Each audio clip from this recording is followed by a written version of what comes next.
outcome you want. You want that lady not to die, right? How do you do that? You get her to a hospital. Now, if looking at all that stuff, and you may have heard, well, if you take a person against their consent, they can sue you for kidnap. But really, how likely is that? I mean, if they die, you're pretty safe. They're not going to sue you for kidnap. You're safe as to a kidnap charge, right? You'll have left them there. He said, look, you guys are disgusting. You won't cooperate. I've been professional like old Scott told me to be. I've been polite. I haven't socked you like I wanted to. But if you're going to play this kind of bullshit with us, we can't get the cops, we got other things to do. They're drunks to whom I'm going to be polite in just a few minutes somewhere else. Goodbye. Okay, but if that lady really has taken 45 or 40 Seconal tablets and drinking, she's not going to be much trouble for very much longer. She probably won't remember, she certainly won't be able to remember your arrival there or tell anybody about it. And the husband may be disinterested and or drunk enough that he's not going to make much of a fuss about it, and maybe that's all right. And besides, people that want to kill themselves ought to be let to kill themselves because, after all, it's their lives, right? And if they're tired of it, well, what the hell? Somebody had to have been concerned enough to call for the ambulance. It was the neighbors next door because they were making such a lot of fuss. They were afraid. They heard screams, but the neighbors slam the door and the lights go out when you arrive to make you think they're not home. Now, what's going to happen? I suppose that it's no, I don't suppose. I don't think it's reasonable to walk off and leave that gal. Now, I painted a pretty broad picture here, and there can be a lot of closer cases where your judgment's going to have to go, and if I suppose that you could, if challenged on this, say, look, we tried to talk to the husband, we tried to get the cops, we tried to talk to the woman, she was socking us, she'd ripped up all the restraints, there was no way for us to hold her down. If we'd have put her in the back of the ambulance, she'd have strangled the driver and we'd have crashed. And, you know, if she doesn't die, but the husband, or does die, and the husband tries to sue you because you left her there, didn't help her, he's got a fair case there, I suppose, and you probably got a pretty good defense. And that's, you know, kind of unattractive stuff because you're going to have to explain this to a jury, and those are going to be the people that will make a judgment about what you did, if what you did was reasonable. And I can conceive of a circumstance where people drunk, taking pills, unattractive things to do, where they have so little appeal for a jury of their peers that your judgment will be thought to be within permissible bounds on that. But I can sure see it going the other way. And it seems to me that the more reasonable outcome is to want to keep that gal alive. And if you take her to the hospital against her will, it certainly isn't criminal kidnap. I mean, it most certainly is not that. But she might bring an action for false imprisonment against her consent. And you might have to tell that to a jury. But Jesus, have you got an attractive story to tell? Right? I mean, just think about that. Who's going to say, right, that lady should get $50,000 from you creeps because you interfered with her right to die? No. I mean, what? You took her to the hospital and they saved her life. You take her to the hospital and they pump her out and she's got no pills and they take a blood hypnotic screen and a barbiturate level and she's got no barbiturates and 0.001 alcohol. Your story might be a little less attractive. But again, it's going to be judged on what the case looked like to you up front. And if you get in a case like that, and here's one of the few exceptions to when you should worry about a legal problem. If you get in a case like that, for God's sake, write down what you do. And if possible, wake up the neighbors, say, I know you don't want to get involved, but we're in a real jam over here. And if you come over and watch what we do, we'd appreciate it. Now, that's a pretty goddamn reasonable thing to do, isn't it? Get the neighbor over there, and then you've got somebody that's a witness. And here the woman appeared to be intoxicated, slurred speech, empty bottle with a date on it, take it with you, huh? To the hospital. You always want to do that anyway. That whole thing is going to sound like, gee, that's people on the jury who say, God damn, if I was an ambulance guy, or if my goofy brother-in-law's wife did a thing like that, that's what I'd like to have happen. Okay? I mean, you know, where's going to be the... Can I ask one question, though? You can ask any number of questions you I'm want. not saying, I know there are risks in this job, and if they don't want to take That's right. risks, Stay home. you should stay home. However, where does it stop as far as charges are brought against you? They in themselves can be of a problem even if they're later dropped. You're arrested or charged with Arrested? kidnapping, or You're surely not going to be a... if they want to bring charges against you, or say to the police, they took me against my will, then in turn, are the police required? They're going to make an investigation where the police say, against your will. Right. You're under arrest, ambulance driver? Yeah. No, they're not. No, I'm not saying they will, I'm asking you, but what happens as far as just the implications of being either arrested for it, or charged with it, and even if they're later dropped, or filed suit against them, even if Well, the suit's dropped?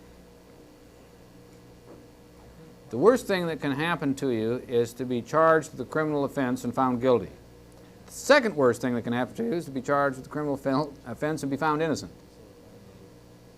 You know, we all say, well, that, you know, the presumption of innocence and all that, it's a lot of stuff. There's no way that we can guarantee that won't happen. There's some guys, maybe not kidnap offenses, but there's some guys that seems to happen to, you know, every couple of years. And there's some guys that never happens to. And then we get back where it's probably related to that business of personality and judgment. I mean, we can slide the facts. So it's a gal that was a little upset, and she says, I've taken one sleeping pill, and I'm upset with this bastard, my husband, but I want to stay here and work it out myself. And you say, look, Scott said we could always take, you know, with no criminal, and away you go. I mean, then you've used the wrong judgment. I mean, you don't know what the hell's going on. And it may take you a couple of minutes to put it together. Not every hysterical woman who may have taken pills should be scooped up and taken to the hospital. Only if that seems to be reasonably likely to be essential to saving her life. The only way you can be sure, I mean, there is not a magic rule. God damn it, if I knew it, I'd tell you. You can be beefed either way. The battle of the anecdotes, particularly the imagined anecdotes, will never be won. Because if you say, look, I take that gal and she turns out to sue me, I can say, well, plenty good.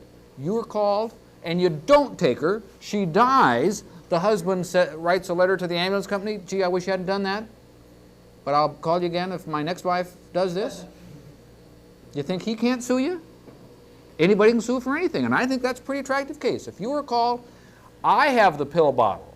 I say, I was drunk, and I'm sorry I wasn't able to help you, but you weren't drunk, or shouldn't have been.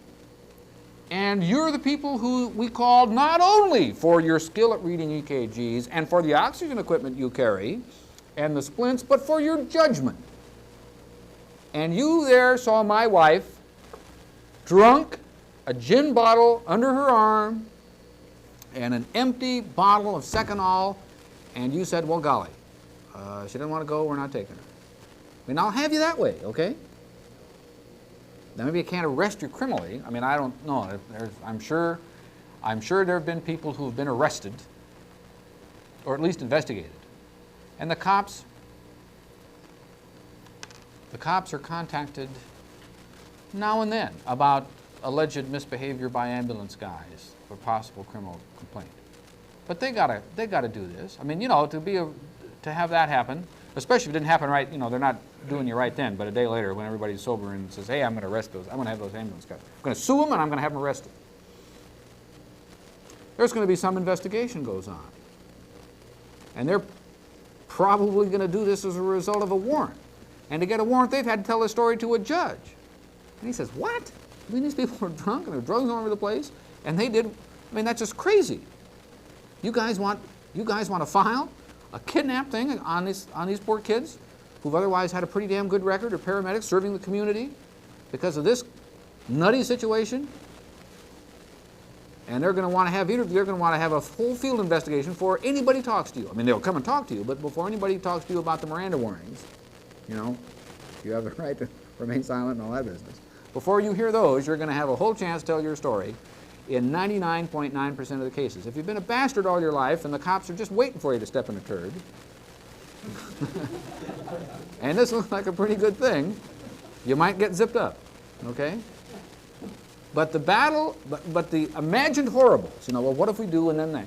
You can always imagine the converse to it. You can always look at the other side of the coin if you want to. But the point of my opening remark was that kind of calculus, it doesn't pay off because you can get either answer you want. I mean, you can think of all the things that could happen either way and then not be guided by whether or not you should, into the decision you have to make, which is whether or not to wrap this gal up and take her with you. All right? I would tend to resolve things when there's chance of somebody dying. I would tend to resolve them to keep the people alive and worry about the legal problems later. Just like driving by an accident, I'm going to stop. I know I'm protected by the Good Samaritan suit because I wasn't called to this accident and I'm licensed under the Business Profession Code. In fact, whether or not I've passed the bar exam, I believe the Good Samaritan suit to be unconstitutional and not to survive any reasonable challenge in this or any other state. But I'm going to stop anyway because I'm going to do what I can to keep people alive and worry about the legal problems or some other problems in their proper perspective, which is not at the time somebody is either absorbing massive quantities of barbituric acid or losing quantities of blood. And these things, well, what if, then, and or if, then, it doesn't give you the right answer. You can't come up with an answer based upon a legal analysis of that situation because you can come up with you guys being in trouble either way. And you say, well, if they can sue me, I mean, if I leave her there, she has to die first before there's really a problem because if she lives, not much has happened. And so it's more likely that she'd sue me if we take her to the hospital and she lives. Well, that ought to give you the answer right there, I think.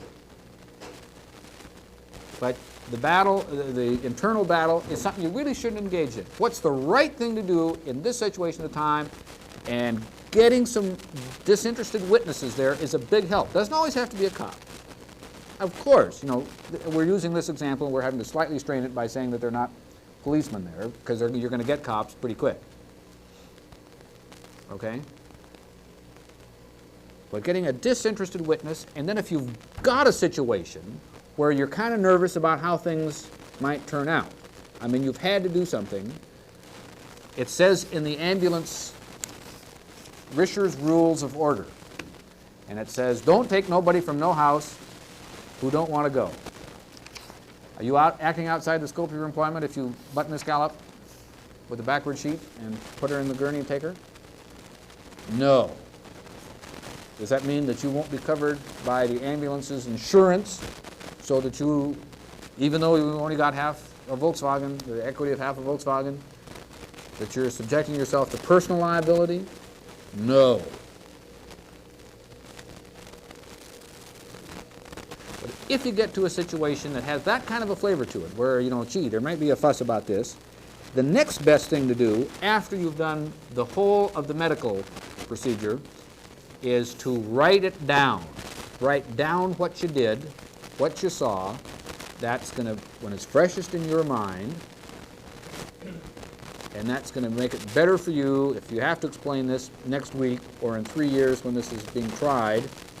You don't have to say, gosh, it's been so long, I don't remember, you know, it's a house on Elm Street or was it Oak Street, I don't remember.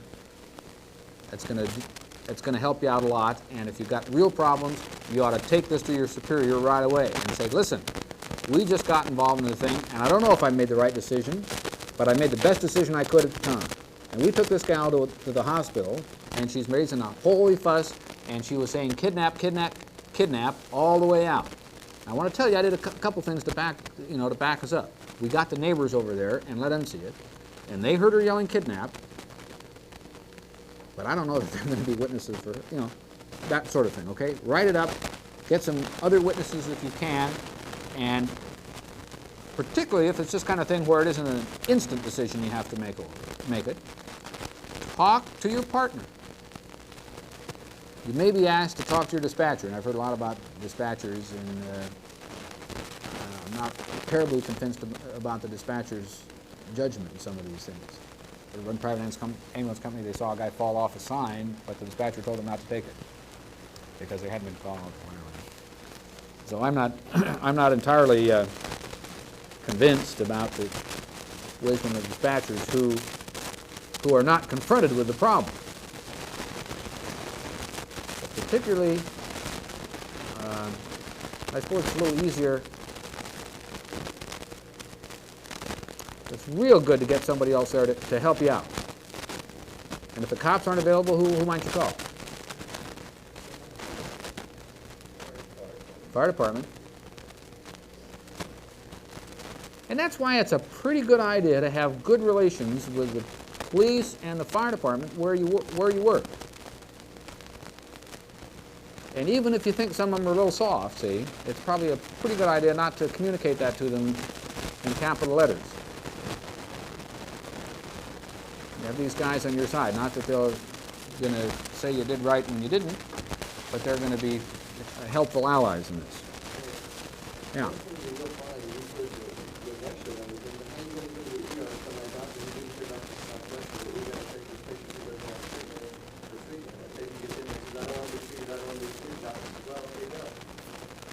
That may happen. There's no way that that can be prevented.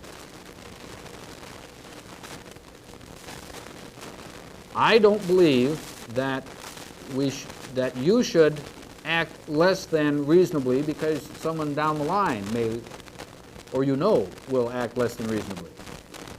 And if he lets her go and she dies, I mean, you may want to talk to somebody about that and say, hey, you know, there's a thing just going on here that, but you may be putting some real binds where you're going to have to go tell on the doctor to somebody. Get him in there, and then if he's made the judgment to send her back home, the monkey is largely on his back. If it turns out that she lives and is just fine, probably nothing's going to happen. If she dies, he's going to be in a lot of trouble. A lot of trouble. A whole lot of trouble. And you may want to help him make a better decision.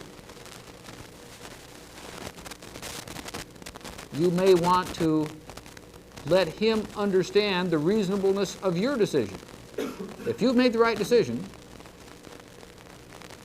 you may want to help him understand and not, you know, and you can make that go kind of either way just by how you take it in. I'm bringing in this bitch because Scott told me to, but it's a bummer. He'll say, who told you to do that? Get her out of here. You can set that up, and you guys know it. You can set up how that patient's going to be handled in the emergency room quite a bit yourself, with what kind of English you put on it right when you make contact, right? And you ought to do the right thing as you understand it. If there's been a problem, you sure as hell ought to talk about it afterwards.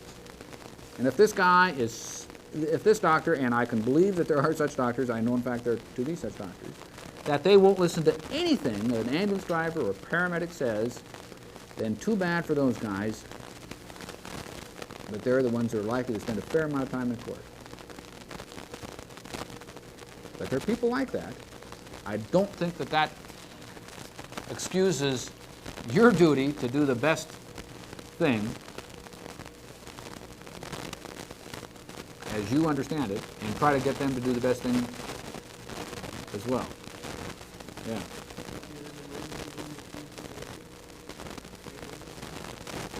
Well, you know, anybody can sue anybody, and anybody can do anything. Yeah, they can refuse an emergency. There's part of the Health and Safety Code 1705.5 that says, 1704.5 that says that anything that's in an emergency room has got to at least determine whether somebody's in serious condition.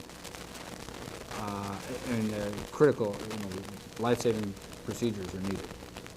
And if you didn't do that, the fact of that statute would help you in the matter of the suit. But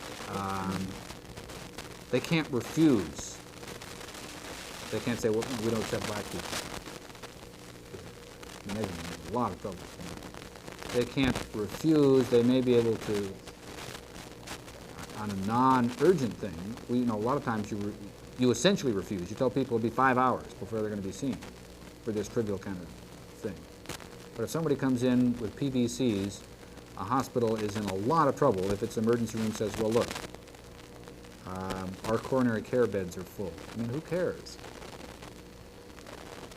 Or whatever. And there are lots of suits that happen out of just that kind of thing.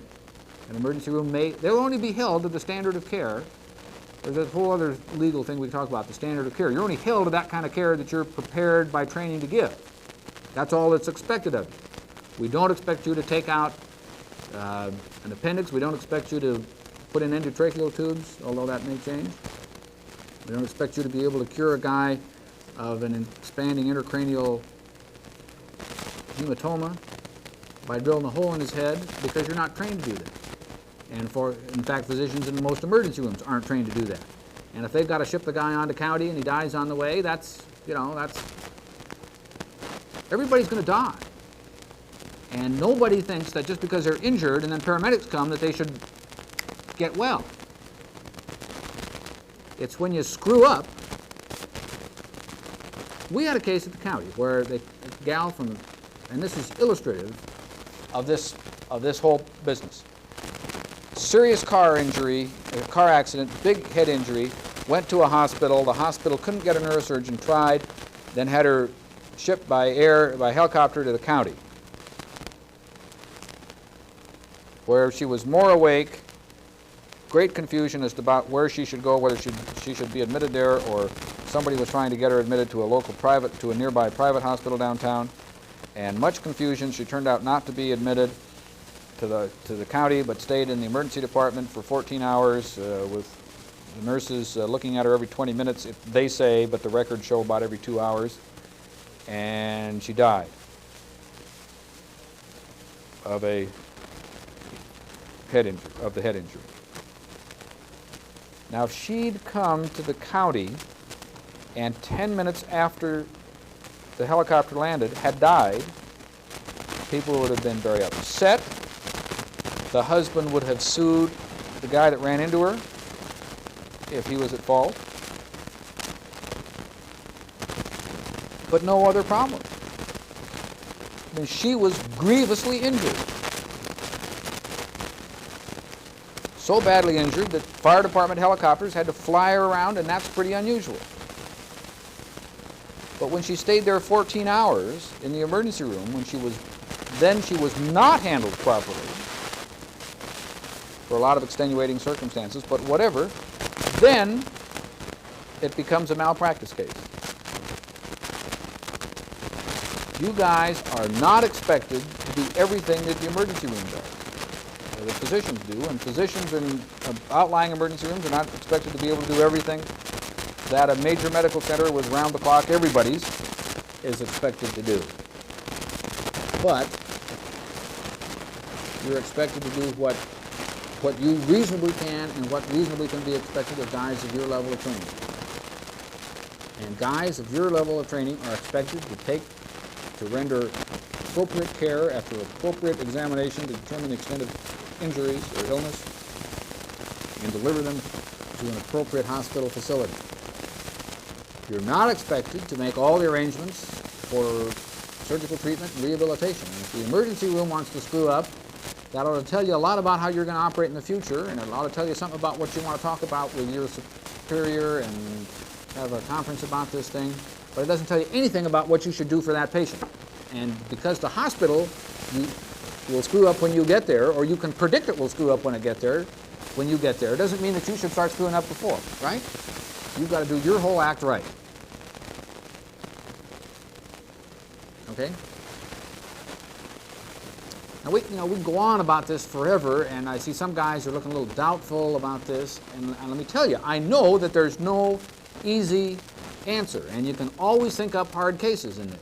and you're going to be confronted with some hard cases, I'm telling you that you're going to be in the best shape you can be if you do what's reasonably right, what's normally expected of normal paramedics, and if you're in a bum situation, have some witnesses there, and if you're in a bum situation where you think something's going to happen, you make some notes about what happened, and you discuss it with appropriate other parties.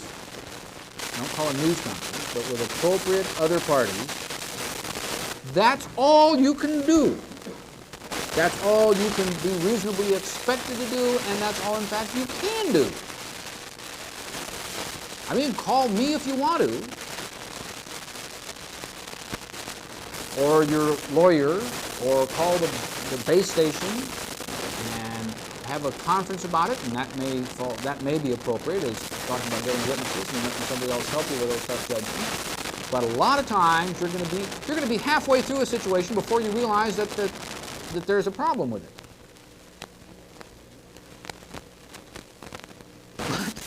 You can't just stop and do nothing, because not deciding is making a decision, right? And doing nothing is as much of an act as doing something. Not quite. Legally, we're much more concerned with acts than with omissions. Generally, in the United States, there's no duty to rescue. If you're out fishing and a guy trying to swim across the lake gets to be within 10 feet of your boat and has a cramp or a heart attack and starts going down, you can go right on fishing. You have no legal duty, and I'm not talking about what inner voices your conscience may say, but you have no legal duty to swing the fishing pole over there and tow the guy in. If you swing the fishing pole over and start towing him and start rowing toward him, you've got it, because you've then begun to effect the rescue, you have a duty to continue it as well as you can. You don't have to guarantee the guy's not going to die, but you have to make reasonable efforts, or clearly signal to other people that you're going to quit, that you can't. That usually happens when the typical story is when somebody's drowning out there and a guy strips off his coat and runs out and swims halfway out and decides he's too tired and turns around and swims back in. He's kind of cleared the pitch for other people who might have begun to swim if he hadn't started. But you have no duty to do a goddamn thing. Omissions are not nearly as serious as committed acts, generally, unless you stand in some special relation to that person. And if you're the lifeguard at that beach, or you're the paramedics who are called and say, look, this whole thing is the legal problems are at least troublesome here. I don't think I'm going to do anything, and leave. You're going to be in a lot of trouble. Okay? Or if you're the lifeguard and a guy starts drowning, you say, this is my lunch hour, and split. When they are depending upon you in the municipality that hires you as a lifeguard to provide this protection, you're going to have some trouble. Okay?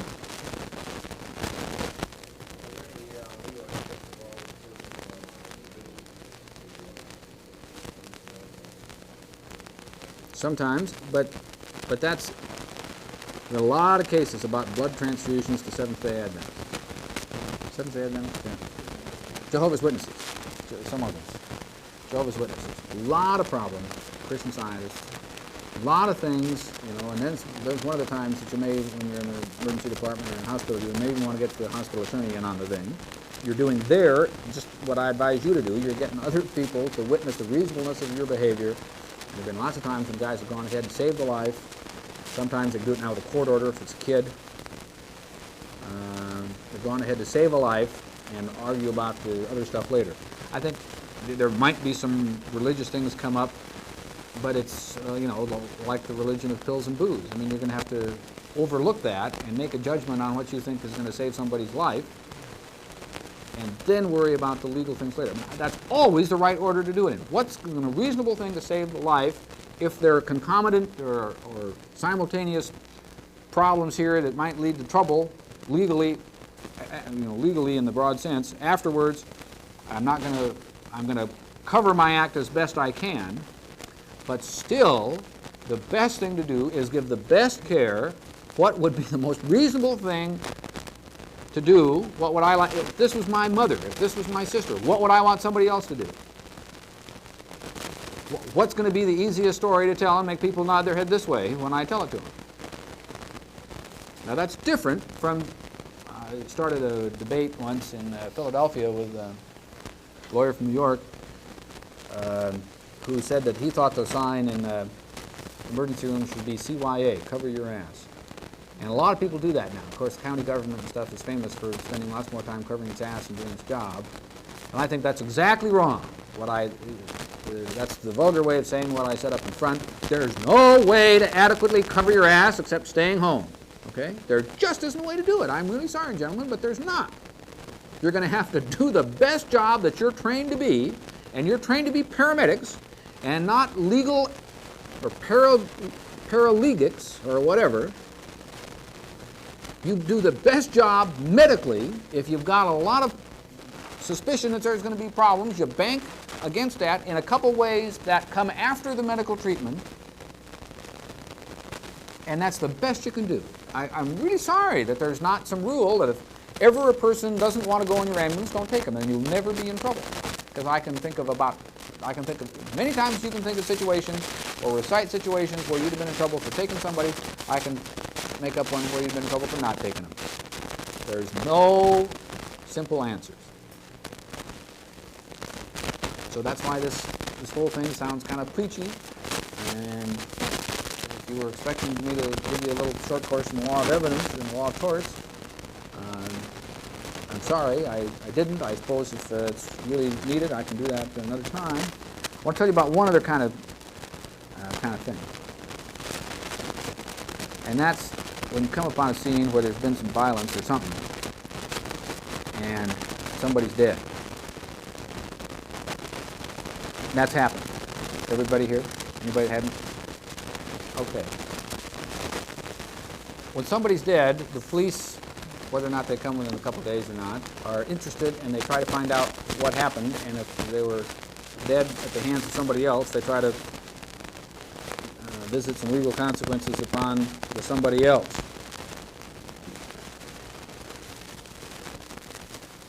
That effort to find out what happened, and from that being able to tell who made it happen, is vastly complicated if lots of things have been moved and horsed around with at the scene of this incident. You won't know what the incident, you won't know exactly what happened, and even if somebody tells you, you don't know that's what happened, that's just what somebody told you. And you won't even know how big the scene is. A crime scene is where the crime was committed, where the body, a murder scene is where the crime was committed, where the body is found, where any other weapons or evidence is found. You won't know how big that is. The sheriff's office has some pretty good pictures of a gal lying on a couch with a shotgun wound that starts about here and ends about here. She's gone about that 25% of her head, and the brains and blood and stuff are all on the wall behind her. She had a shotgun go off right here, a big shot. The picture is grotesque. The picture is made somewhat amusing, grotesquely amusing, by the fact that they're EKG patches.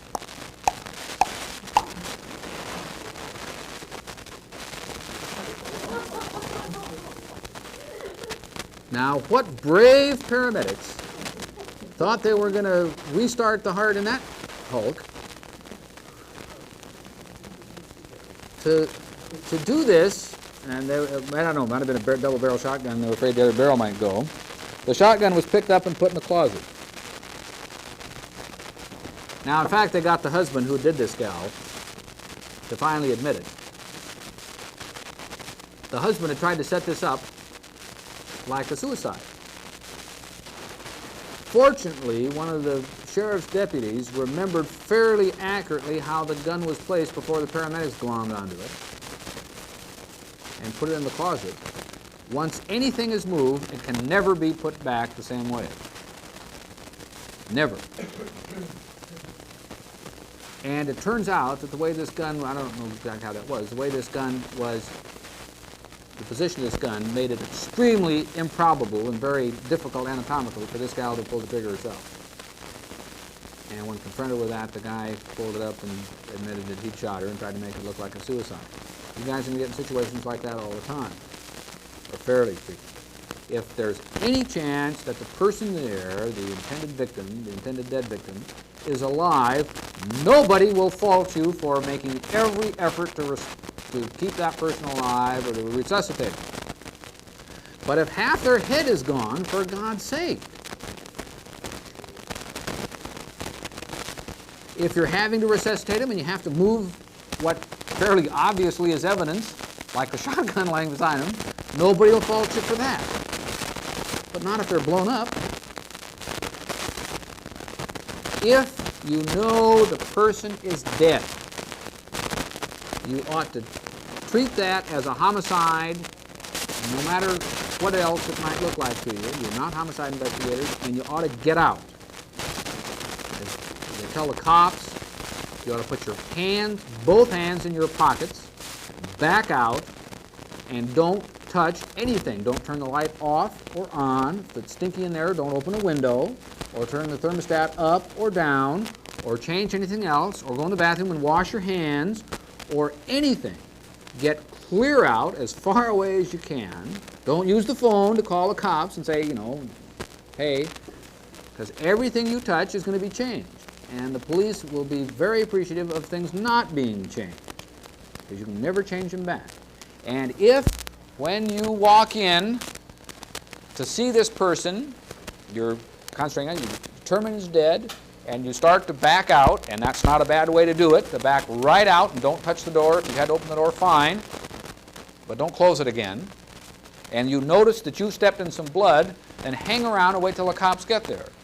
They're going to be passingly interested in knowing who tracked that blood around. There's no big problem if you did it.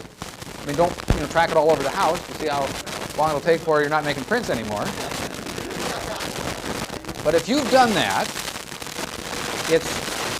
it'd be very helpful for them to know it was you, okay? And if you've had to open the door, or you had to turn on the lights because you didn't have your flashlight with you, tell them that. Stick around and tell whoever shows up to take the report and do the investigation that's what you did. That'll make it very much easier for them. Now, cops are famous for screwing these things up too, and in a good many homicides, apparently the Tate LaBianca thing was a really spectacular example, but many lesser murders have been where the guys from the lab finally show up and they take prints from all over the house, and 99.9% of the prints are with cops. They have to run every guy that was there, and they're really working hard and getting their people to be better at this, and you should give them a hand. If you don't know what's evidence, if anybody's standing around there, you ought to kind of ask them what happened. Don't grill them. But it's perfectly permissible for you to ask them what happened, and anything that they blurt out and say, I did it because she was cheating on me, that's admissible evidence. You ought to write it down. Don't conduct an, what do you mean cheating on you? Who with? Unless you're personally involved in the case some way. You ought to wait there. You ought to use the radio in your rig, which presumably will not contain evidence of this crime. So let your dispatcher know what's going on, and wait for the cops and tell them what's happened, and seal off the scene, not letting the neighbors go in there and do what you're not going to do, and try to keep anybody around. If somebody wants to split, it may not be indicated for you to put them under arrest. I mean, you might find yourself involved with some legal repercussions from that because there's no reasonable medical reason for you to detain this person. It's helpful to know, watch which way they go, or if they get in the car, write down the license number. Be sensitive to the fact that you don't know what you have. No matter if, it looks like a self-inflicted wound, there's a gun, there's a big wound, the opposite side, same side, you don't know what it is, even if it looks like it's a suicide or whatever. And don't try to second-guess anybody. You're not sure how big an area is involved. The thing that happened in L.A., where they went in, she was called in, and here was a gal in the bathtub, stabbed a bunch of times. They reached around and felt a carotid pulse, no pulse. She was dead. It had been quite a while. And I suppose if they'd hauled her out and started doing CPR, nobody beefed them unless she'd been, lying in the water so long she was all wrinkled. or whatever. That way these guys got some blood on their hands, so they didn't, the worst story I suppose would be to wash off their hands in the sink, in the bathroom. No, they didn't do that, or take a shower. They didn't do that. They didn't do that. They walked back and went clear into the kitchen and washed their hands. Well, as it turned out, this another gal had been done by her husband with a pair of scissors. And the scissors were of such a shape that the coroner's office, when they found some scissors in a drawer in the kitchen, said these are the scissors that made these puncture wounds. The husband had stabbed his wife. I know other murder stories, but the ones I tell you are about husbands doing their wives. I'd taken them to the kitchen and washed them off, put them away in the drawer. And he copped this too. But it might have been that he didn't say about this, and he didn't tell everybody, and it might have been very important as a piece of evidence in convicting this guy to find that lady's blood in the sink trap in the kitchen, right? In any murder scene, they'll pick up all the sink traps and run them for blood, and they can get very close to identifying that person's blood. Not hamburger blood, but human blood, per blood type, per ABO type, per RH, and then a lot of subtypes now. Well, they didn't have to do that because the guy copped, but if they'd have had to, they'd have been real stuck, because we now know that there's her blood in the sink trap, right? That the ambulance crew put it there by washing their hands, seemingly in a place not involved in the crime scene. And that's an absolutely true story. And I'd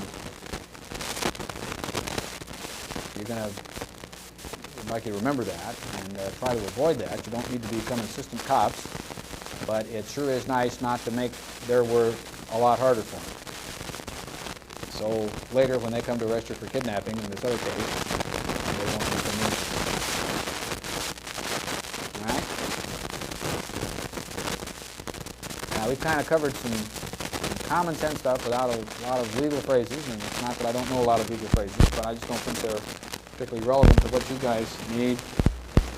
It seems to me like on the paramedic exam, they ask you something about how you stay out of trouble, and they give you a lot of options, and things like things that make sense. If you're communicating, particularly if you've got a case that's not going well, you want to communicate fairly privately. If you can, on the little biocom thing, if you hit the thing that defeats the speaker, when I'm talking on a base station, I certainly ask whether I can be heard by anybody but the paramedic. It's very nice to have that be a relatively private conversation as you can get it.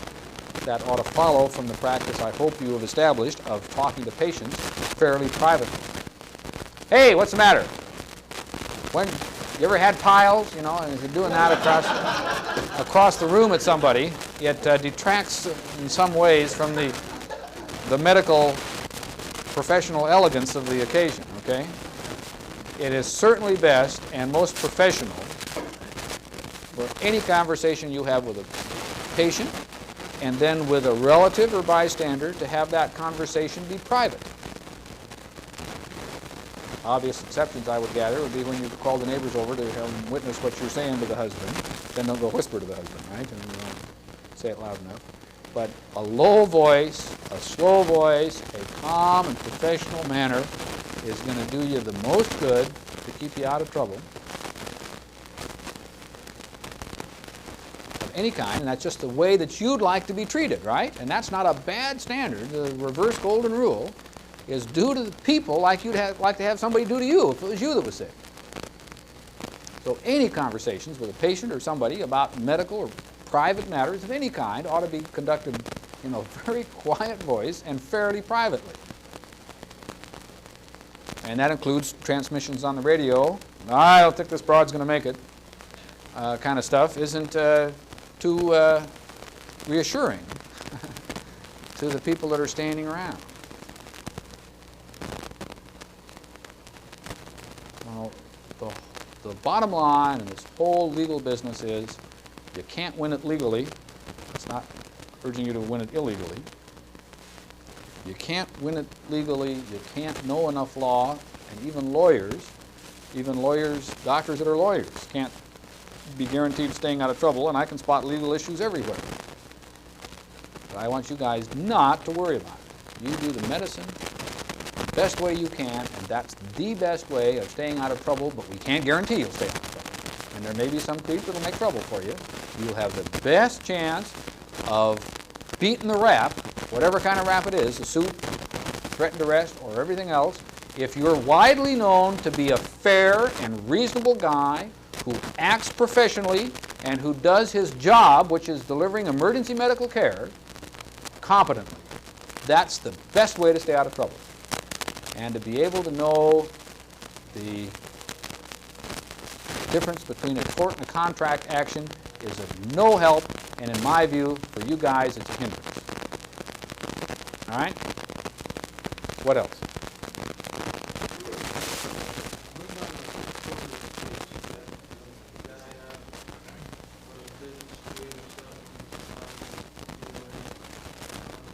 And you wait for the coroner? You don't wait for the coroner. You're supposed to wait for the coroner. You're supposed to wait for the coroner. You just leave a note on the guy after 2 hours. If it's in public view, the coroner usually will not object to your removing him.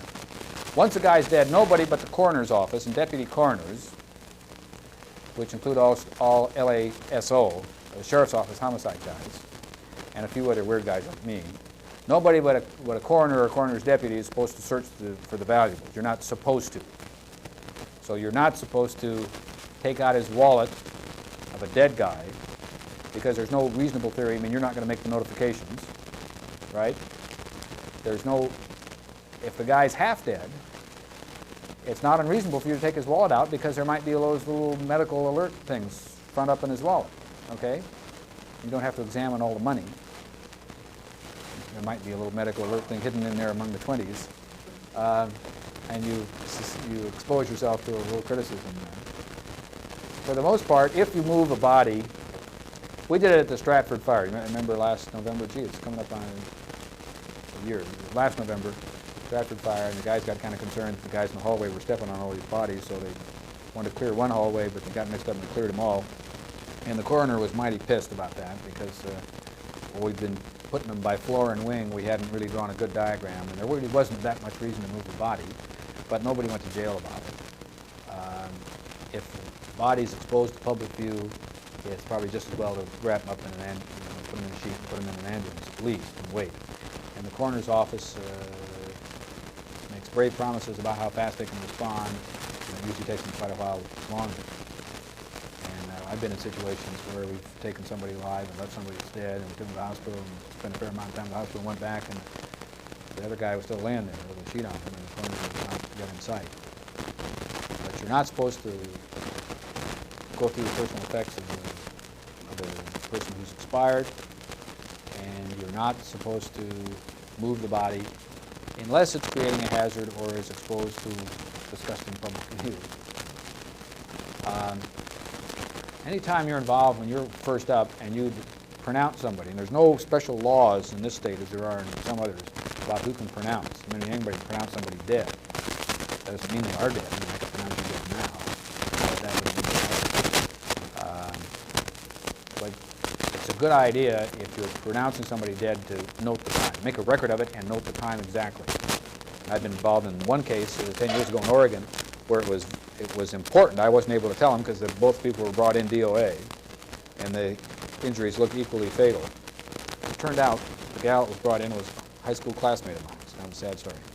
But I was later contacted and interviewed extensively because a lot depended. They were both divorced, and then they'd remarried each other.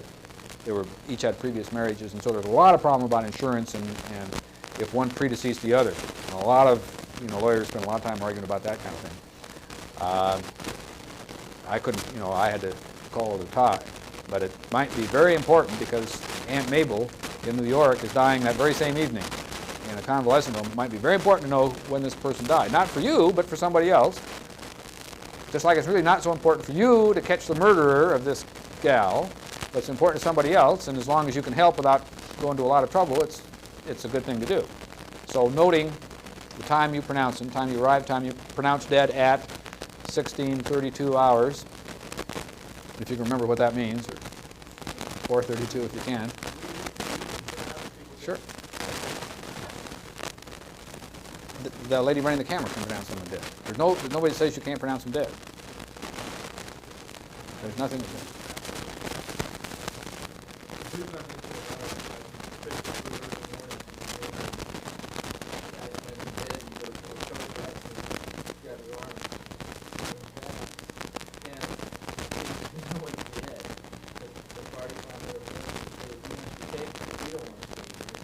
Well, that's because, then it's personal convenience. We've heard a lot of people that they had an argument in the county that the guy did Fine. The coroner may make a fuss about it. And that's when it pays to have pretty good relations with the fire department. Say, look, hey guys, if we transport, then we're going to get out, we're going to have a hell of a lot of work, and somebody's got to wait here, and we'll wait, or you wait, or let's call the cops. If you keep the fire department waiting, they're going to lean on the police department quicker.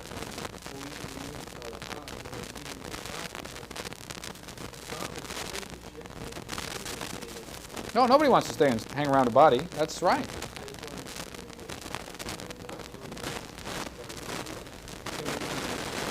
Sure, you can pronounce them dead, and you ought to pronounce them and note what time it is. But whether or not you split, it depends upon a little, about how the deal works in your local area.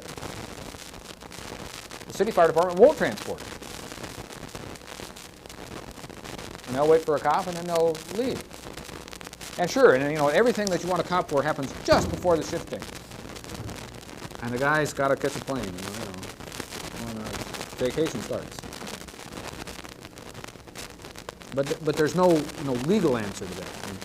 Anybody can pronounce somebody dead, and the first medically trained guy there, if he determined death, he ought to note the time. All right? But then it's something beyond my knowing what to tell you about whether or not you wait, the fire department waits, you both wait, you arm wrestle. I don't know how it works.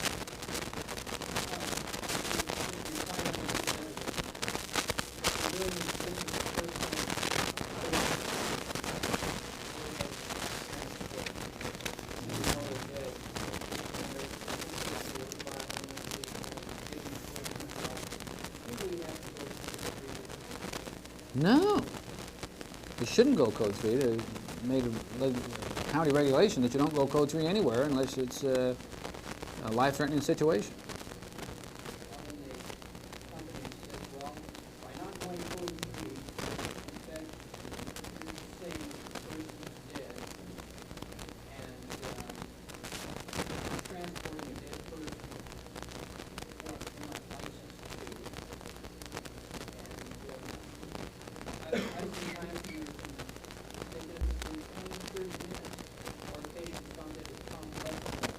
And then you decide to go, and so they make you go code 3?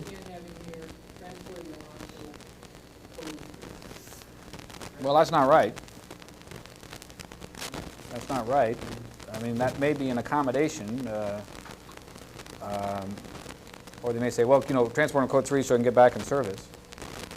And Beverly Hills, I live in West LA, and Beverly Hills takes everything to UCLA code 3. Cut finger last night. And they're not supposed to be doing that. One of these days we're going to beat them, make them quit.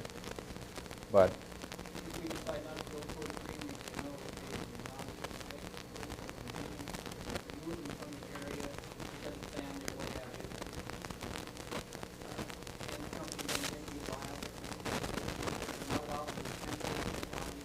well, but who's going to do anything to you? I mean, you might be liable, but so what? I mean, liable for what?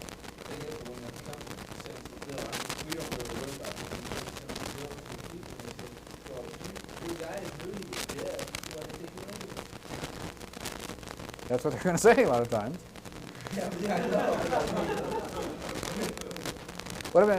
But I'm sorry, there's no legal issue here. I mean, it's you're in trouble with the coroner's office. You're not supposed to do it, and the coroner's office might make a fuss.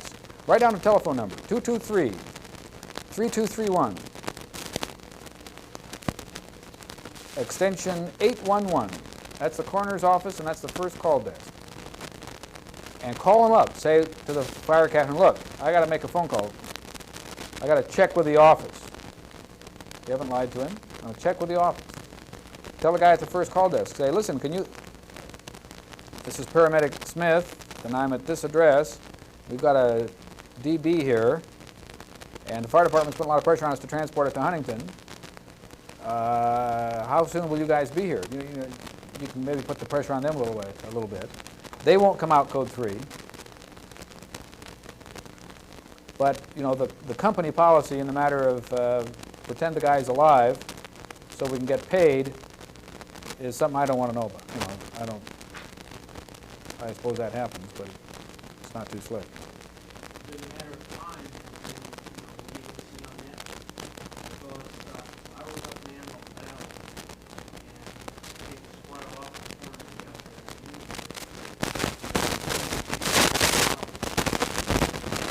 What? Don't they send somebody from local mortuary in that case?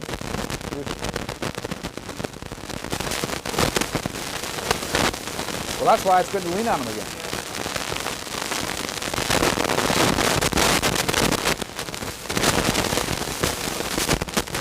Well, if somebody tells you that and you're in a circumstance like that, that's again reasonable. I mean, it's true enough, you're not supposed to move dead bodies, but if you're there and you're facing a 5-hour wait, and it's tying you up, and nobody's going to make much of a fuss about it. Okay? Anything else?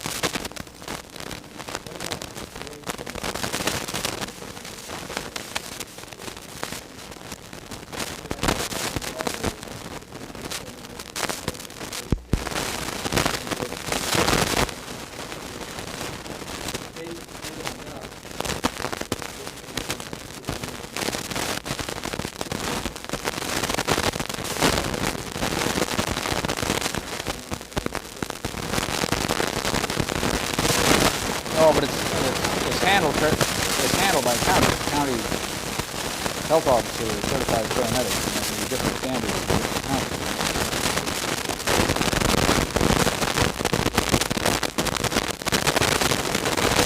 Well, that again is local administrative policy, and I don't know that there are particularly impressive legal issues that arise.